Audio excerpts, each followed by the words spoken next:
Kelsey, I know, you and I, we are so excited because for this episode, we have the opportunity to talk with Victoria Schwab, V.E. Schwab. Well, we've been sending each other like excited emojis for like the last 3 days. We're like, how many more excited emojis? Or, gifts. We're like, how many things can we come 10 up hours with? till we get to interview Yeah, her. okay, so we'll do your formal introduction. Oh, dear. So, Victoria V.E. Schwab is the #1 New York Times bestselling author of more than 20 books, including the acclaimed Shades of Magic series, the Villain series, Monster of Verity duology, Cassidy Blake series, and The Invisible Life of Addie LaRue. I love this part of your bio, like when you're not haunting Paris streets or trudging up English hillsides, you live in Edinburgh, Scotland, and is usually tucked into the corner of a coffee shop dreaming up monsters. We are That's thrilled. the part of the bio I like. Yeah. You're like, let's get rid of the other stuff. Yeah. We are thrilled to welcome Victoria Schwab to the first 50 pages. There's just so much about the invisible life of Addie LaRue to explore. Big themes and small moments. But before we get too far, for those readers who haven't read this book, Victoria, can you tell us a little bit about the story? Of course. So The Invisible Life of Addie LaRue is the story of a young woman living in a small village in 18th century France who realizes that she is going to die in the same place she was born without ever seeing the outside world. And so in a moment of desperation, she makes a deal with the devil to be free, to live forever, because she can't fathom having enough time. Time is going so quickly, and the devil turns her down. He doesn't want to do the deal because he only gets the soul after the deal is done, and if she lives forever, the deal will never be done. And so in this moment of desperation, Addie says to the devil, "You can have my soul when I don't want it anymore." And sensing an opportunity, the devil agrees to let her live forever. And in exchange, he curses her to be forgotten by everyone she meets. And so it's a story of her existence over 300 years, trying to leave her mark on a world that doesn't remember her, and her life over 1 year in New York City when she meets a young man who does. Like feeling like I'm experiencing it all over again.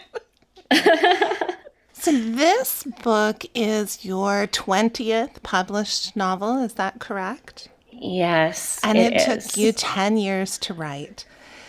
Yeah. Can we talk about, what were the things that you needed to bring this story that you had been sitting with for so long? What were those things that you needed to bring this story to life? Yeah, it's kind of a weird paradox to be like, this novel took so long, but I also wrote 19 other books. And I think it's an illusion that we have that things happen linearly, that you write a book, you finish it, you write the next book, you finish it. And so I actually had the idea for The Invisible Life of Addie LaRue before my very first novel was published. And then this would become published as my 20th novel 10 years later. So 20 books, 10 years, just for people to have a time frame there. And obviously not all of them took 10 years. I'm always definitely struggling with self-doubt and with feelings of inadequacy. And so kind of the first hurdle that I ever have to face when I'm sitting down to write a project is being in my own way. And I had a really interesting experience with Addie LaRue because I was publishing other books. I didn't have a need to publish Addie LaRue. I had other books coming out. I didn't have this massive swath of time to fill. And I had this idea, and I began to piece it together very slowly over time as my other books were coming out. And about 5 years in, I had all the pieces that I need. I had the beginning, the middle, the end. I can't write a book without an ending that I'm in love with. I had most of the shape of the characters. I had kind of my motifs. And yet, I didn't write it. And I would say years 5 to 8 on that journey, it wasn't because I didn't love the story. It's because I loved the story. And I was increasingly aware of the fact that I would only get to tell it once. And I didn't want to do it wrong. So I kind of became paralyzed with fear of not being able to tell the story as it was in my head. And we can talk about the difference between a story as it exists in your head and on paper, because there is a really big difference there. I didn't want to lose what was in my head. I didn't want to make it flawed by putting it down on paper. And it wasn't until I turned 30, which is kind of an important age in the book, this idea of the cusp of artificial adulthood, when you're told you suddenly should know everything that you're supposed to know. I turned 30 and I realized, oh, I'm going to die without writing this book. I've written all these other books, but I will die without writing this one, because in the pursuit of perfection, I will end up with nothing. And so I had to decide, do I care about perfection and ending up with nothing, or do I care about getting some version of this story down on paper and making it the best that it could be? And so a large part of the reason it took 10 years was I simply had to come to terms with my inability and my ability to tell the story that I wanted to tell. There's so much really about the book. And you've given us so many ideas to explore in the story. And of course, I don't do spoilers, so I don't, want to go too far. But some of my favorite ideas include the way that you approach the concept of a Faustian bargain from a woman's perspective. Yeah. And you really make the reader think about time in the story and the comforts of our lives, about intimacy and the question about what carries you through.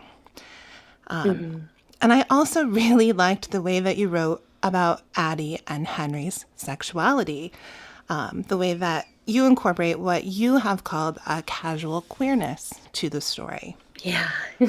So I'm curious, what were the ideas, all of my favorites being said there? Not all of them, the top of my list. She had to distill it down. I had to distill it down.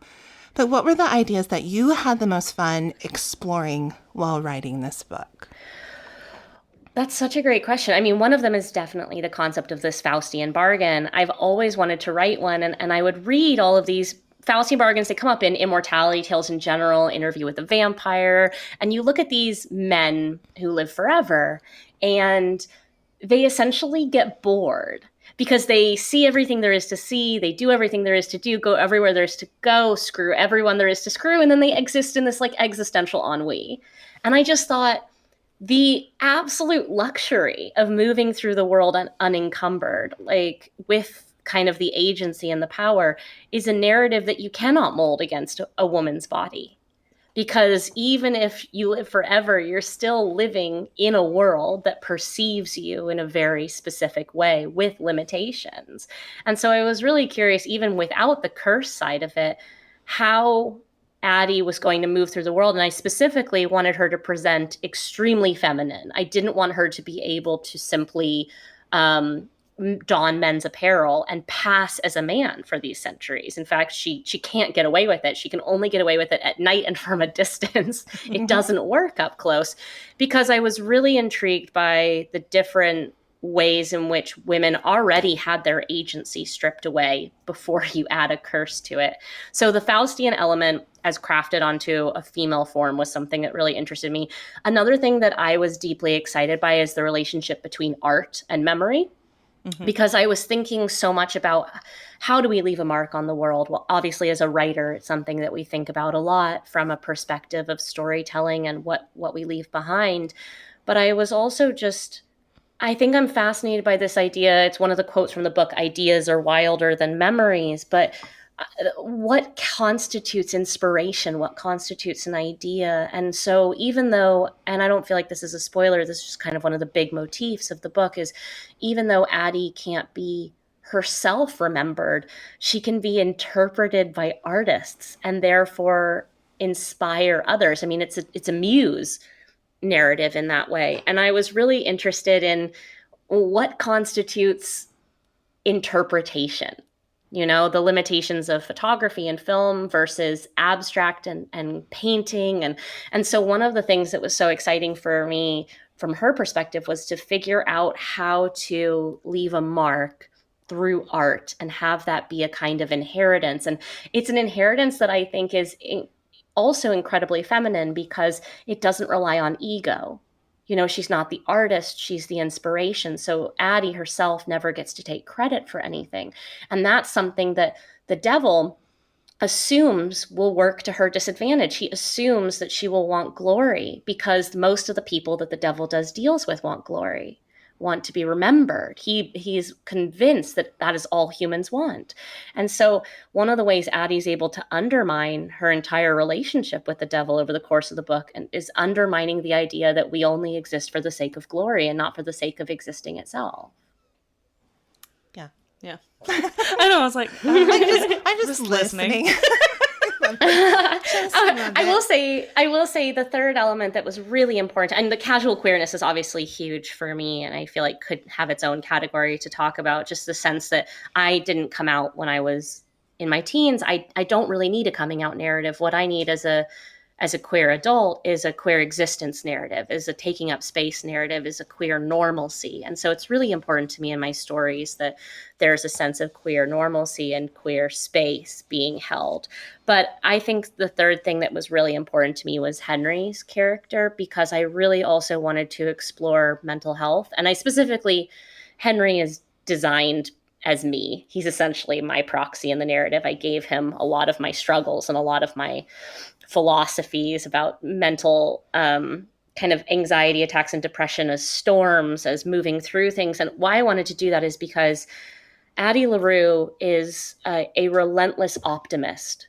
She's somebody who can find one small thing to hold on to get her through until tomorrow. She operates on the belief that tomorrow she will see something else that will make the world be worth living for another day and another day and another day. And Henry struggles in a very different way and doesn't necessarily have the same degree of inherent optimism. And so I really wanted to explore this idea of who finds us in our weakest moments and what does that weakness look like and what is the strength that we learn to hold on to get through. And sometimes I think when you're as a reader, for me, when you're reading a book, if the author does it well, you have, this feeling that carries you through the story, and until someone puts like a name on it or words to it, you can't quite put your finger on it, but you just know the feeling. And you have mentioned with Addie the phrase that when I heard you say this in a different interview, I was like, yes, that's it. It was this stubborn hope and defiant joy. And I think that's one of the things that just really drew me to Addie's character. But you do fall in love with Henry throughout this story because of his struggles. Yeah, I mean, he's the only human character in the book. I mean, if you're looking at it, there are obviously minor characters, but if you're looking at it as a triangle, and you have Luke at one point and Addie at one point and Henry at one point, Henry is the only human. And I made him truly as human as possible. And it's important to remember that Addie was human once, but by the time she meets Henry, she's 320 something years old. And so he's going through a lot of the psychological struggles that she went through, but she went through them 300 years ago. And so I wanted to really make his feel present. His are immediate and urgent and very much in the now. But I will tell you, I have so much pride over the phrase stubborn hope and defiant joy, because as a writer, we write a first draft and then we write many drafts usually after that. And when I sat down to revise Addie LaRue after the first draft, I'd spent 9 years writing this, but not avoiding writing it for 8 and then a full year writing it to get to 9. And I knew I was going to have to sit down and do a first revision for my editor. And that meant taking the story apart. And I was very afraid I was going to lose some heart, lose some of the core. And so on a Post-it, I wrote down for the core of Addie's essence so that I would never lose sight of it while I was revising, stubborn hope and defiant joy. And those really are the pinnacle. And I think one of the reasons that the book has resonated so much during this pandemic is this sense that, like, for the vast, vast majority of us for the last year and a half, we haven't gotten to have big joy. We haven't gotten to have this all-encompassing joy, but we can find small joy. We can find defiant joy. We can find moments of beauty to help us just get from today to tomorrow. And it's interesting because when I first envisioned Addie a decade ago, she was none of those things. I assumed it was going to be a Faustian bargain narrative. And so I gave her this existential ennui. And I realized very quickly as I started to write the book, oh no, she's the only, like, she has full agency to get out. All she has to do is hit the stop button, right? And it ends. And so in order for her to persist, I think anger can carry her for maybe the first 50 years. Spite does a little bit of work there. But after that, when the spite fades, hope is the only thing that persists. And so I had to create the kind of character who would survive and who would persist. And I don't think Henry in the same situation, or the vast, vast majority of us in the same situation, would persist. But that's what makes Addie so unique, is this defiant joy that she has. And in the book too, you mention, but you don't get into the depth of the story, but the madness that she. Oh yeah. And you're like, of course there would be madness to How live could there this not way. be after 300 years? Yeah, but I appreciate that you just kind of let that for us to imagine. Yeah, I mean, I was certainly tempted. But I think, that's one of the difficult things about working on a narrative that spans 300 years is I needed Addie to have a specific arc. So I picked specific years to create a kind of, it's 300 years, which you can break down really into 3 centuries, which you can each break down into an era of Addie's life. She kind of grows in different ways over each of those 100-year segments. And so I knew that it wouldn't fit in for the arc that I was building for her, which is in many ways a relation to Luke arc, a relation to the devil arc. But I knew I was going to spend a lot of time on the mental health side of it from Henry's perspective, but it would have felt very disingenuous to not at least nod to the fact that there were definitely multiple times in those 300 years where you would go mad with it. I very rarely go back to a book once I have finished it. There are only a handful of books that I have reread. But I recently started listening to the audiobook version of The Invisible Life of Addie LaRue. And I would just like to say, I am in love with Julia Whalen's storytelling. She adds such depth that I didn't know could be there. So she's an incredible narrator, for sure. But I also think that because of your background in poetry and your writing style, that this book is just an amazing audiobook. So for any listeners who haven't read this book, if you don't want to read it now, I don't know. Julia Whelan is an incredible gift. And I will tell you, I was already a fan of her work. And we had this very long lead up to Addie LaRue. And so I kept telling my publisher, I really want Julia Whelan to do the audiobook. I really want Julia Whelan to do the audio. And they're like, we'll get around to we'll ask her. She's very busy. We just don't know. And the day, I didn't even put forward another name. I was like, just please, if I can have one ask here, I will be just like an angel in every other category. Please ask her. And luckily, Julia was willing to clear her desk and make room for this, and has just been such an extraordinary. I mean, as somebody who I probably listen to as many audiobooks a year as I read books in printed form. And so that's probably about 60 to 75 audiobooks a year. So I understand the power that an audiobook can have to transcend the shape of the story as the writer has put it to paper. And Julia's take on Addie LaRue is such an addition, is just such a gift. So you've referred to yourself as an ornery reader. What does that mean to you? Well, okay, so I don't quit books once I've started them, which I should learn to do.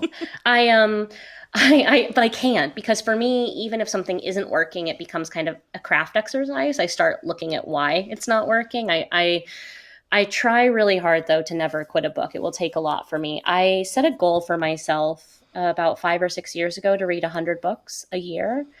And this is because I think one of the greatest tragedies that happens is when a writer stops reading. It happens more often than you would think, or they deprioritize reading. And the fact is, I think that of course, you can get an education. There's lots of different ways to learn more about writing. But from a craft perspective, the best thing that a creative person can do is read.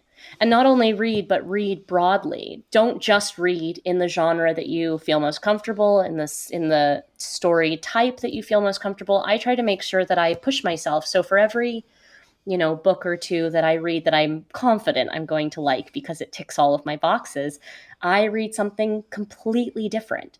I read now between 100 and 150 books a year. I'm always reading. I usually have 2 to 3 books at a time, one in each format. And it is the best education I have ever gotten. I'm confident in saying that my abilities as a writer have increased exponentially since committing to that goal. And there's no mimicry to it. What it is I think that when writers stop reading or only read of the things that they also create, you're inevitably going to become derivative because you're walking down an ever narrowing road. But when you cross-pollinate creatively, when you read things from vastly different places, you never know what's going to inspire you. You never know what is going to pluck at a string in your head. And so I obviously think reading is an incredible form of escapism, but for anyone who's listening who's also a writer, I think reading is the best education you can invest in for your own work. So as a reader, you really obviously understand what it is to be consumed by a story, to really become invested in those characters. And from the reviews I've read, and I think Jen's read, and the conversations that I've had with other readers at the library, and from my own experiences with your books, especially the Cassidy Blake series, Shades of Magic, and Addie LaRue, that, your readers become wholly invested in your stories, with your characters, wanting more. As a writer and a storyteller, how does that make you feel? I mean, it's incredibly flattering, right? I can't. It's a hard job. It's a wonderful hobby, and it's a very hard job, just to be blunt. Like, writing is a beautiful thing, and publishing is excruciating. Publishing is a very difficult business, and so often it's really easy to get locked into this kind of antler style battle between art and business. And I think readers are what keep you sane. Readers are the reminder of why you do what you do. I mean, I certainly have times when I'm drafting where I think I'd like to just move to Iceland and raise goats, but I'm just so flattered. It's difficult though, right? Because I'm flattered and I'm grateful, but also the whims and wills of my readers can't dictate what I work on. Mm-hmm. And that's really hard because you want to work on the things that have the audience and the support. I mean, before Addie LaRue, I would have been crazy to work on anything that wasn't Shades of Magic related. It was by far my best-selling series. After Addie LaRue, I'd be crazy to work on anything that's not Addie LaRue related, but I don't have another Addie LaRue in my head. And if you look at what my next book is after Addie LaRue, it's a Crimson Peak meets The Secret Garden. It's a weird, very dark standalone novel with illustrations in it, even though it's not really for kids. And I think you have to find a balance between being extraordinarily grateful for readers and for their passion, and also remembering that you cannot write to please everyone. And you really can only write with an audience of one in mind, and that audience has to be you. Because at the end of the day, I can't control the market, and I can't control which of my books appeal to which readers. I can't really control anything except the words and the story that I'm putting down on paper. And so it has to be something that I believe in and that excites me deeply, so that no matter what happens with it from a marketing standpoint, from a sales standpoint, I never feel like I let myself down. In 2018, you gave the Tolkien lecture. And I recently watched this on YouTube, and I was truly moved by what you had to say. It was a great investment of 25 minutes of my time. And then I watched the Q&A after, so I spent the whole hour with you. But one of the things that struck me as most profound that you said was that reading should be an act of love, of joy, of willing discovery.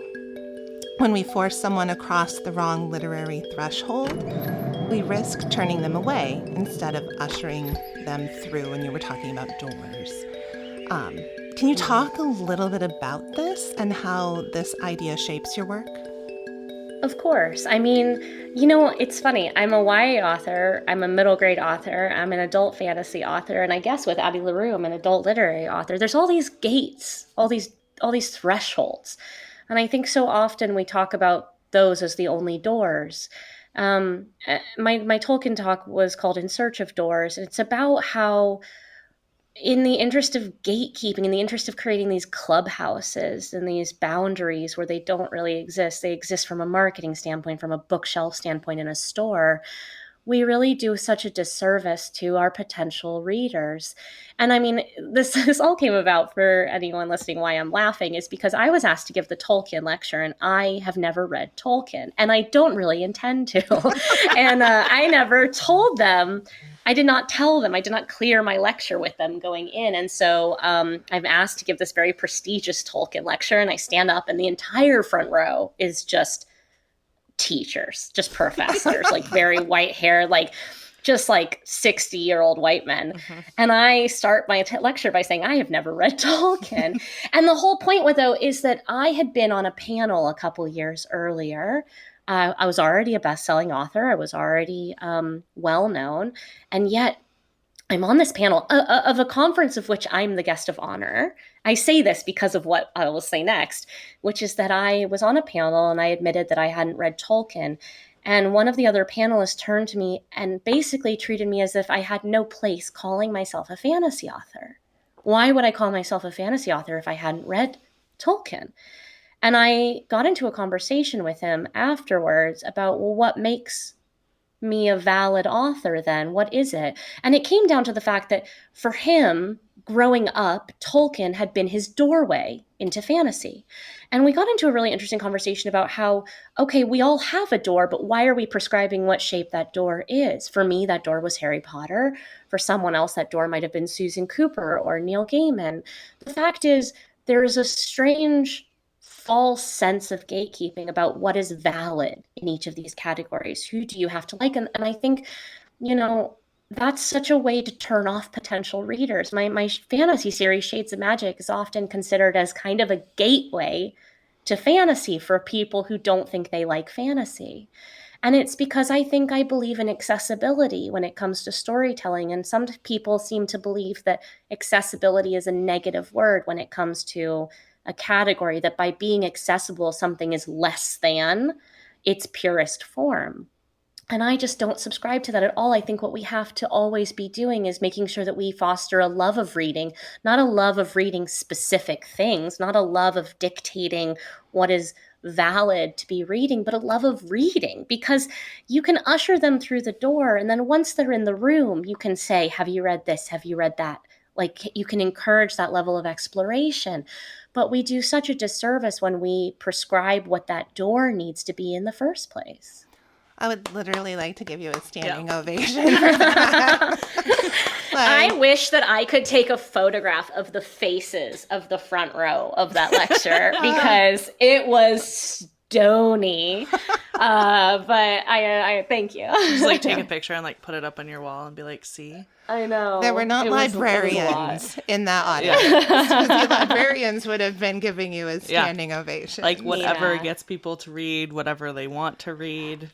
I will admit, well, Harry and I Potter see it in was my own things. Too. Well, that's the thing. I'm 34, so I was 11 when Harry Potter came. I mean, it was primed. It was an entire generation's gateway, and I think that's wonderful. But I mean, I see it in my own books. I nothing makes me happier than I was at Texas Book Festival a couple of years ago, and maybe a 10-year-old boy, 11-year-old boy came up to me, and he was like, "You're my favorite author," and he held out the book for me to sign, and I assumed it was going to be Cassidy Blake. I assumed it was going to be City of Ghosts. And it was Vicious, which is like this dark supervillain story series that I have that I would never assume would find its way into this kid's hands. And his father was there with him, and he said, honestly, I'm just so glad that he fell in love with reading with it. And like, that's the thing, right? Who cares what the door is? Like, care about what happens beyond the door if you have to, but don't stop somebody from getting through the door in the first place.